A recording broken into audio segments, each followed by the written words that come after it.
Hi, my name is Jim Leggett, and I'm the author of Drawing Shortcuts, and today we're going to take a look at a simple composite method of drawing using SketchUp modeling and hand drawing.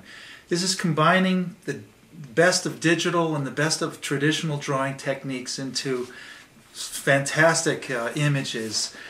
Starting with a SketchUp model, we'll start there. If you export a simple SketchUp model, you'll see the heavy line work from a SketchUp model and the flatness of the windows, no reflectivity. That's just characteristic of SketchUp.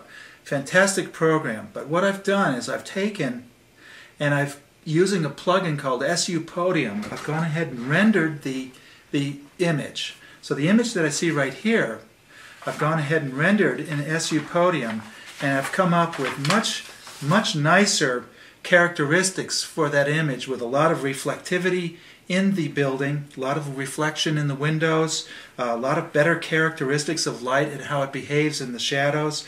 This, and you can see all the line work has disappeared now. This is more of a photorealistic rendering, but what I've done is I've taken that and I've exported it, brought it into Photoshop, and I've lightened up the image. This is really important. By lightening up the image and then printing it out, it creates a much better base for you to add color to it.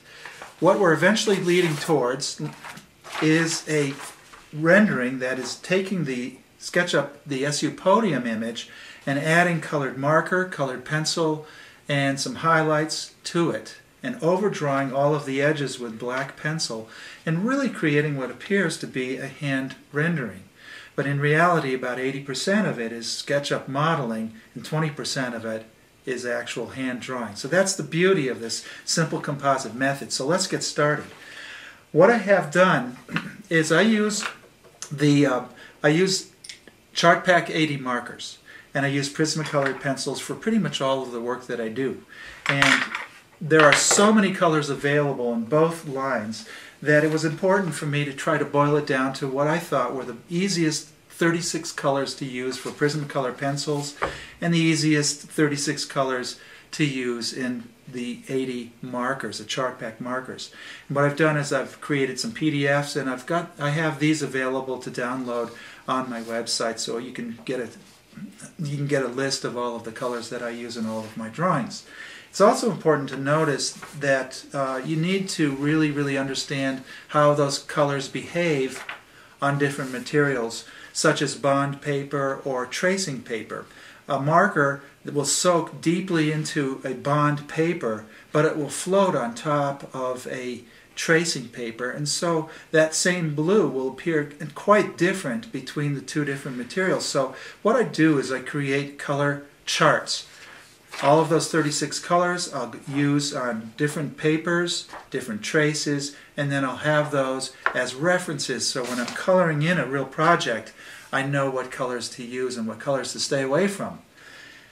Let's get started. This print, which is on a coated bond paper, takes marker and colored pencil really well. So I'll start with some very light colored pencils.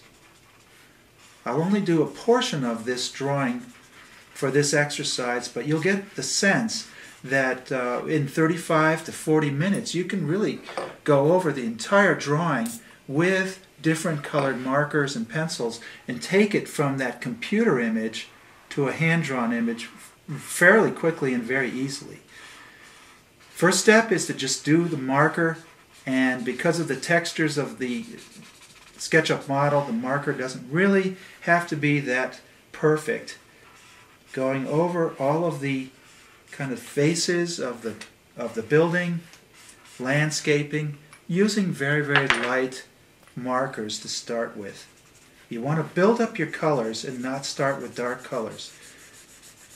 So let's kind of fast forward and imagine that we've pretty much spent 10-15 minutes going over the entire image with different blues, different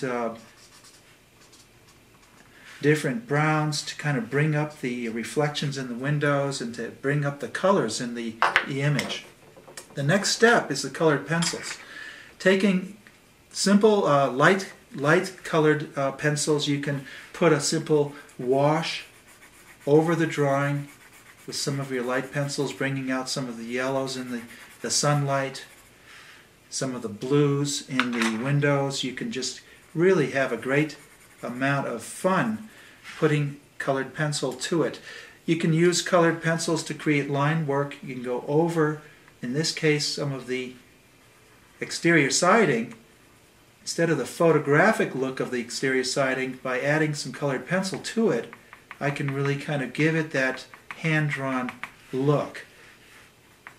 And that's something that you can do over the roof and on the siding and tracing around some of these other objects. It works very, very effectively when you're dealing with some of the plants as well. Then the next step after the colored pencil is what I call over-tracing.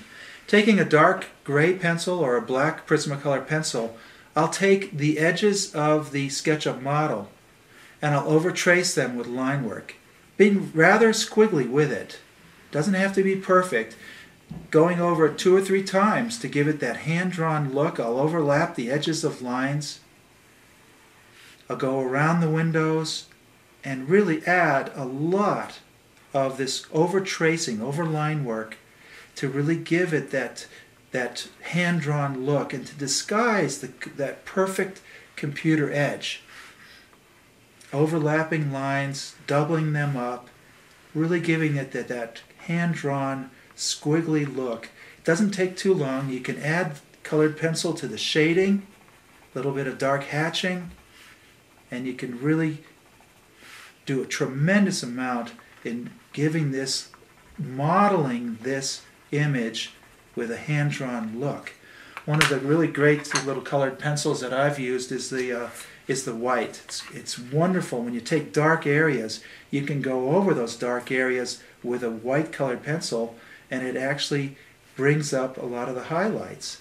So as much as that window is dark, you can actually add some reflections to it with white colored pencil.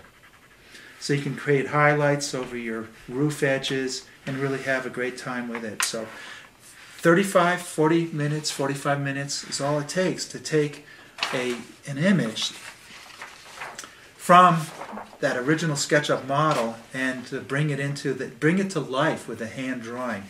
So this is where we end up, and thank you for really sharing 4 or 5 minutes with me. This is the Simple Composite Method. I talk a lot about it on my blog and in my book, and I will do my best to just bring to you other examples of how you can merge computer drawings, computer imaging with hand drawing, and really get some fantastic results. So I'll see you again. Thanks.